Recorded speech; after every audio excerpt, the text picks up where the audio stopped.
Welcome to a special episode of the OTT Red Spotlight podcast. In October 2024, the Streamed Stories report came out, which was a collaboration with Rise Studios and Vind.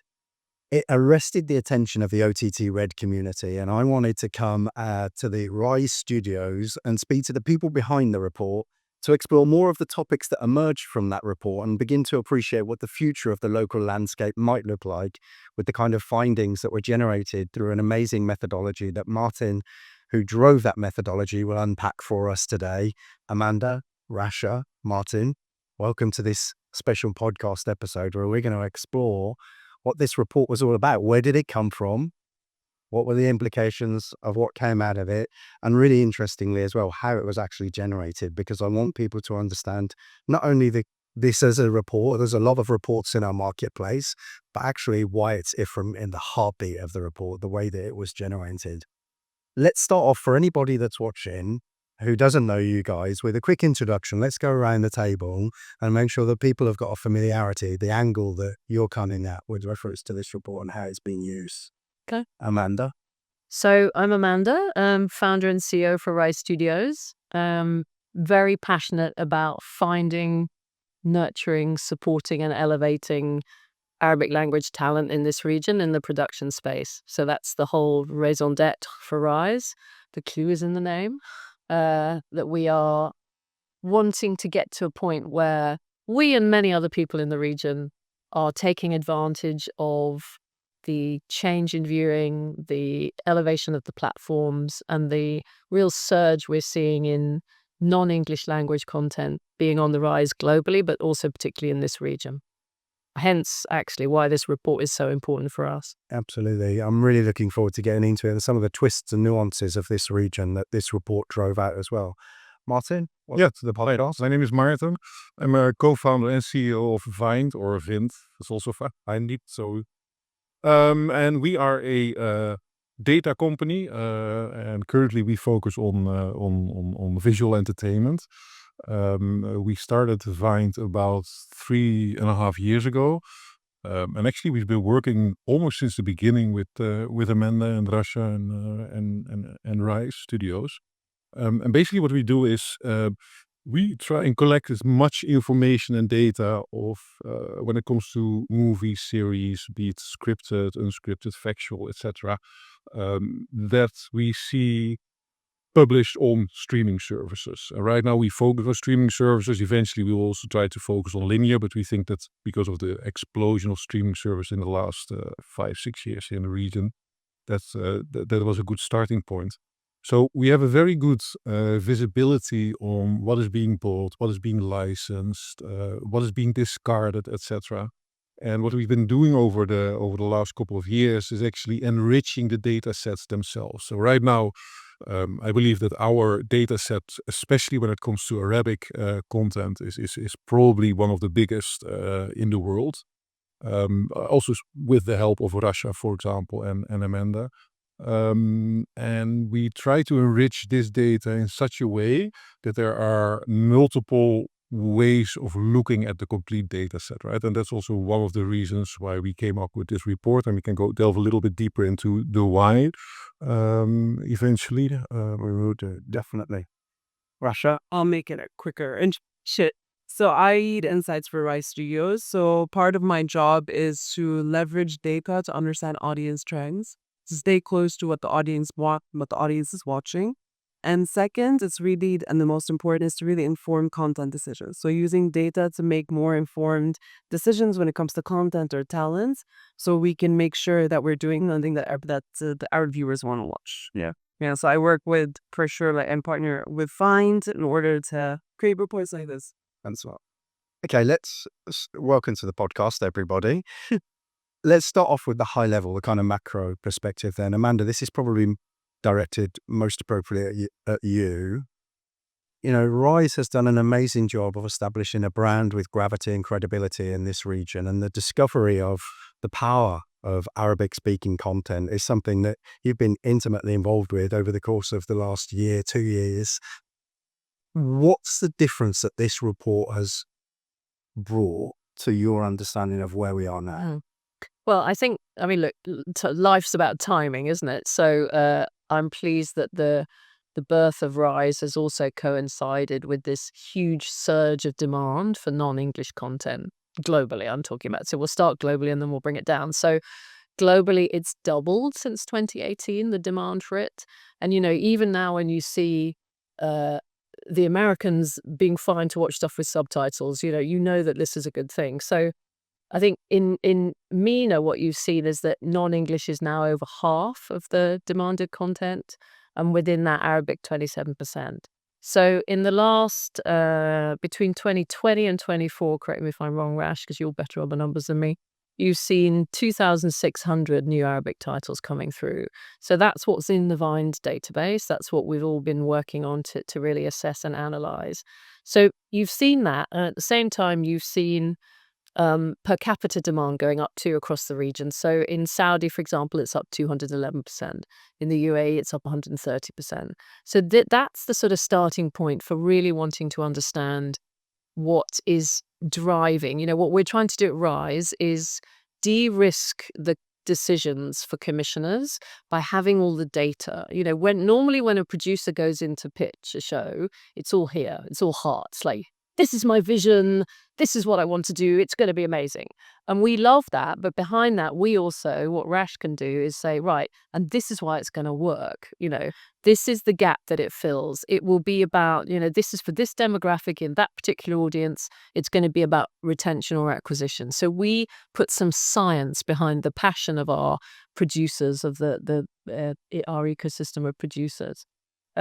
But to get to this specifically, why we love this and why we're so grateful to work with Maarten and the Vine team is that traditionally you've had genres as the classification, which has been fine, and that's been the way for the longest time. But it's quite a straitjacket in a way. It's quite formal.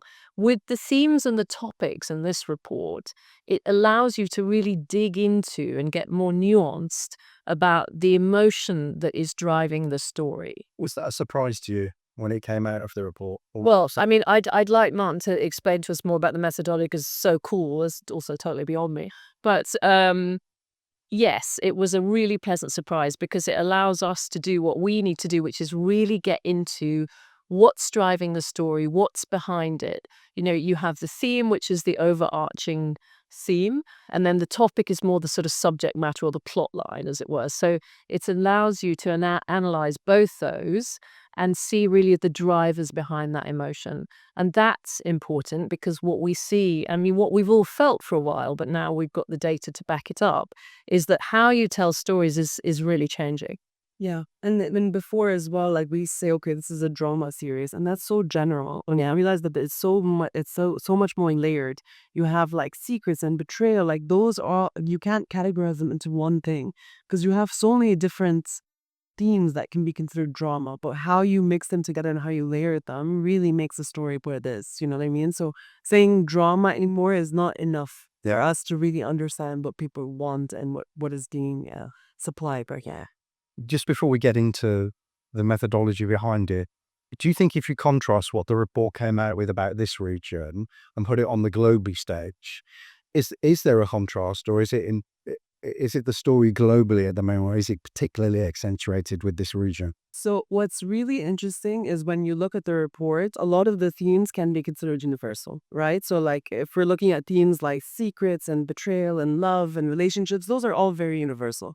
But what is really interesting and distinctive to the MENA, and when you look at it from the MENA context, is the tradition, like themes like tradition and culture and family. Because family is really at the core of every story. You know what I mean? At the core of every value in our region.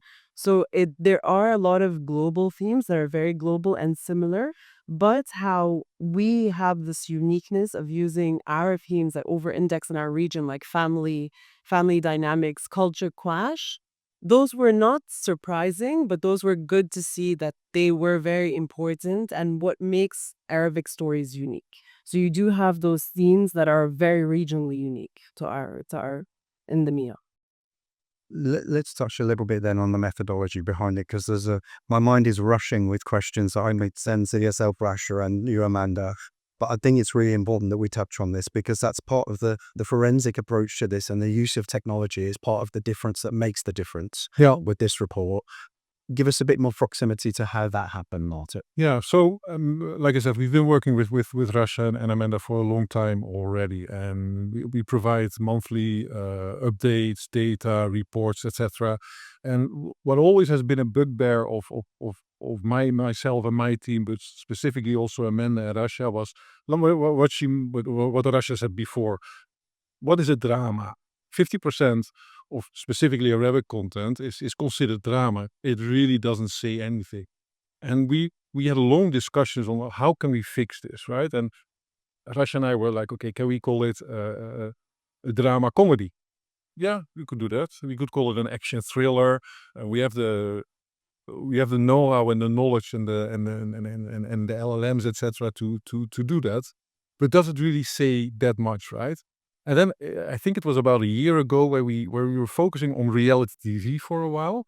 And that's a reality TV also has an issue, right? Reality TV is this moniker of a complete genre, but there are so many different types of reality TV, right? You have your cooking show, you have your survival shows, you have animal shows, wildlife, whatever.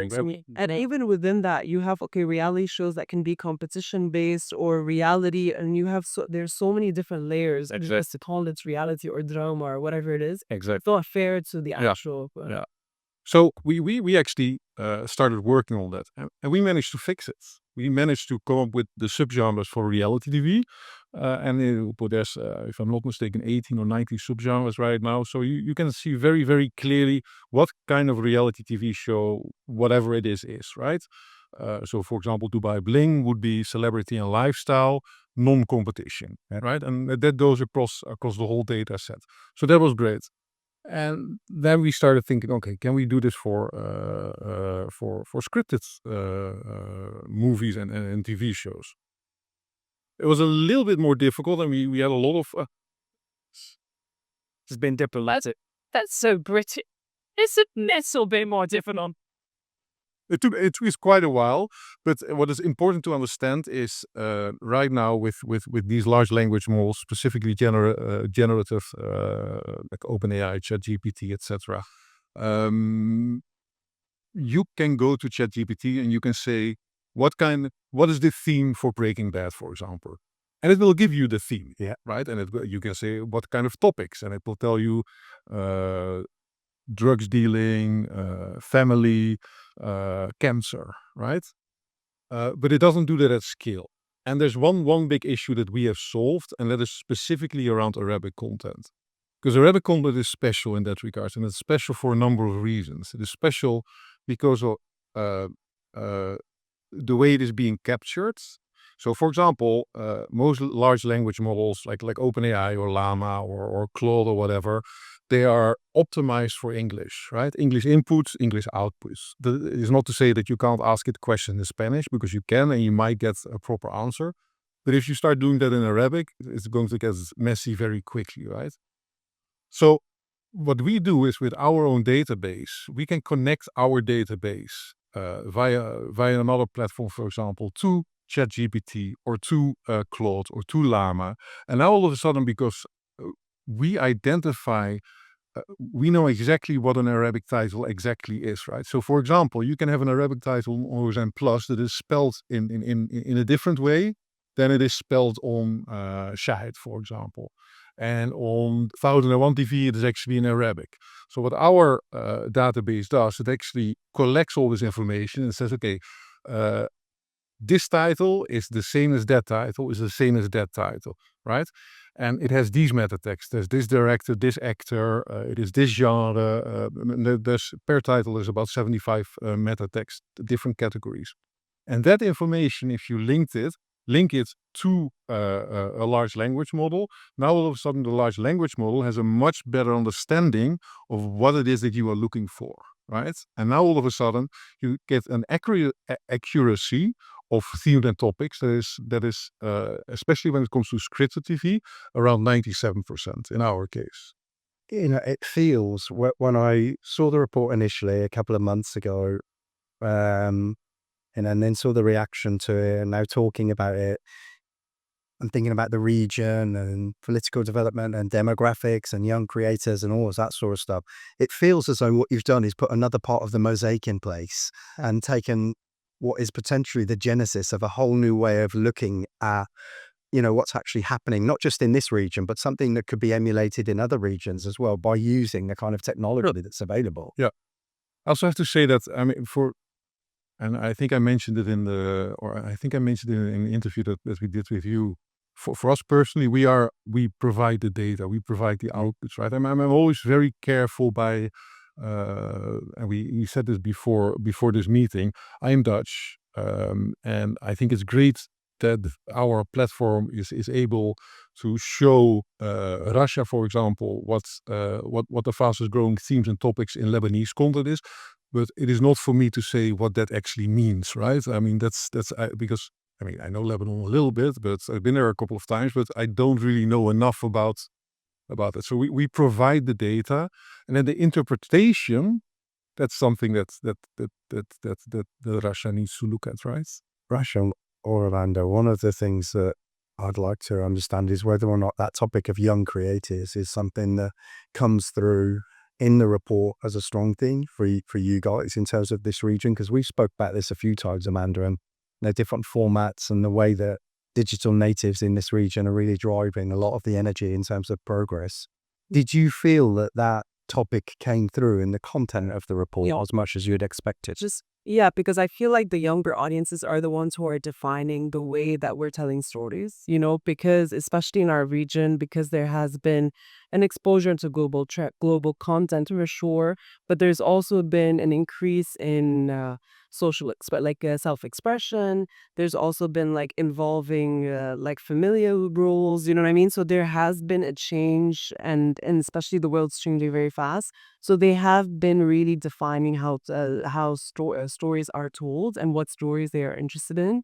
And that gave way to a lot of new young creators and young creatives to really showcase, you know what I mean, that they're their own story, So before, just if you were to tell a story about family or family secrets, you would see how before it used to be very traditional. You can expect what's going to happen. Now there's different layers. Now there's more complexity to the story. So it's not just A, B, and then it goes into C. You'll see that there's so many different layers, complexity. It's okay to have controversial topics within the story. So you'll see that is affected by the young audiences and also the younger creators, so yeah. That kind of controversy being more apparent, more accepting, or expected as well. What are you seeing, Amanda, more from a strategic level in this market in terms of what you'd anticipated when you started Rise, where things are, and what the reports suggest in terms of the direction of travel? Yeah, I mean, look, I think it's about, we've moved from a situation where this was a region that was all about free to air and it was all about Ramadan. And now it's about a combination of free to air and streaming. As Rash says, that the streaming is at a global, regional, and local level. So I think can we stream platforms? Do we track? It's something like 12 to 18. Yeah. There are more coming all the time. And what that does is it means that you need content all the time. So it's a 365 endeavor now. And it also means that the commissioning teams are able to think about the different times of year, what they need. Obviously, it's tough. It's a business. You have to drive either acquisition or ensure retention. So there's a lot of different experiments going on to try and manage that. So what we see is more volume, basically, of content and lots of different approaches. The way Netflix commissions is different from the way, some of the other, a platform like Watch It would commission. But there's space in between that to experiment with everybody. And I think, as Rasha says, it's about these younger writers and directors and creatives getting an opportunity now just because of the volume, and also because, and again this is where we're so encouraged, is yes, of course you want to create content that is going to work first and foremost for your audience in the region, but with a lot of these global platforms, if it travels, then that's great news, because obviously it makes economic sense for them. They're amortizing one piece of content across multiple markets. So with shows that we've done on Amazon Prime, for example, with Forgetfulness and All But Divorced. Those shows have run across Asia Pacific, into Australia, into Japan, into Turkey, into Latin America. So we're thrilled with that. But that's what we're trying to do. I think that, as Rasha says, it's these younger directors who are coming in, writers particularly, who are sort of Janus-like in their ability to bridge both cultures. So you've got someone like Noura Abu-Shusha, who's brought up in Jeddah, spent a long time in the States. She wrote Crashing Eid. And as you say, that is a tradition, that is a family drama, but not in any sense traditional what you would have seen. So, it's about a girl who gets engaged. She's living and working in London. She gets engaged to a Pakistani guy there. They come back to the family for Eid. And her family, it's a massive culture clash. Her family will think he's the driver, So obviously there's things that work at a level where the Saudi audience will think that's hilarious. And then the broader Middle East audience will get it, but there's also enough in there for it to travel. Yeah. So that is an interesting example. And, I met her 2 or 3 years ago when we were first thinking about Rise. And I thought at the time, she's exceptional. And she was, she had her own ideas. She was forging her own path. She didn't want any help. And look at what she's done. Yeah. It's really impressive. You said at the start of the podcast that the way decisions were made commercially previously was entirely heart decisions, and that what this has brought is a head component to that. So it's a heady, heart, more comprehensive commercial decision. Is that something that you think brings an elasticity to the growth of this region? Now being able to have a more comprehensive overview will accelerate the ability for these young creators to actually put their content on the table and be looked at more consistently, more comprehensively, and actually drive growth more for the region. Yeah, I'm really hoping so. That's what we're all hoping, because we need, we need more talent and diversity and different ways of bringing shows to life in the region. And, if you're only focused on the massive exposure and commercial pressures of Ramadan, then, you're never, as a commissioner, you'll never take a risk there. There's too much riding on it. But if there's a show that you could get out, it's going to be 8 episodes rather than 45, and, it's going to be maybe late summer, then you can maybe take more risks. But if we're sitting there when we're pitching with these producers saying, okay, so here's their vision and their storyline, and here's the suggested talent. Now, of the suggested talent, this is the analysis that we've run on them. Of the storyline, this is the analysis that we've run. And this is the analysis we've run for Saudi, for Egypt, for Levant. Then you're building, you're getting to yes. You're essentially removing all of the barriers that are running through a commissioning editor's head, and you're de-risking it for them. It sounds a bit negative, but that's really what we're trying to do. We're trying to de-risk it. That's what it feels like to me, just listening to it, the way that it kind of lubricates the whole ecosystem of value for the people that are purchasing the content, the people that are making the content, and it widens the horizon for all of that to happen more and more regularly. Yeah, because these platforms have got such a huge responsibility to, first of all, acquire and then retain an audience, and that's what they're being judged on. So it's a tough gig. Yeah. So I've been doing media research for over 10 years now. And before, looking back at how I used to be in presentations when I would want to present anything about any number to any platform, broadcaster, producer, whoever it is, I always used to get this is just the numbers. It's all got the. So now I'm feeling there, and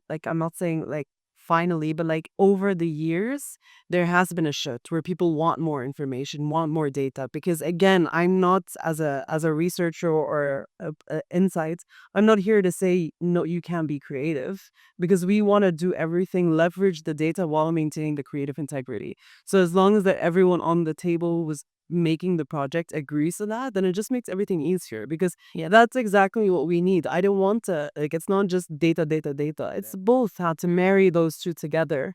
And of course, post that, what we do, especially with Forgetfulness and All But Divorce, is once the project is done, we have proof of concept. We have the data to support how it did what we said it would do before, how it did. And this is, it helps us, for our other projects. And so doesn't hurt. It's actually better if we all have more data. The way I feel about this is it's a bit of a springboard moment or the jump off point, because I don't think this is the last time we'll be having this kind of conversation. The stuff that we're talking about now is almost like that Petri dish analogy of, well, what happens next? Where do things go? So it'll be fascinating in 6 months to pick up this conversation with you guys again. Amanda, as the CEO of Rise Studios, have you got any final words on what you anticipate we'll be talking about in 6 months in terms of future reports, any other initiatives that you guys intend to work on together, or just what's going to happen as a result of this one? Well, I mean, let's break that into two. So the short-term answer is I hope as a result of this one, we'll have more interest in the way that we like to work with partners in terms of finding the talent, the writers and the producers, finding the clients and marrying that together. But in the case of Vind, as Maarten says, we've been working almost since the beginning of both our companies together, which is lovely because it means that we've both, gone through that startup and the acceleration phase together. So yes, there will definitely be more reports. It's so much heavy lifting goes into this.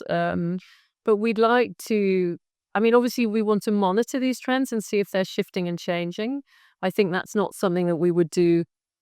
I don't think that would be any more than necessarily an annual frequency, just because it's, it's an enormous amount of work. But the great thing about the way Vind works and the language models that they bring to it is that it just gets better and better.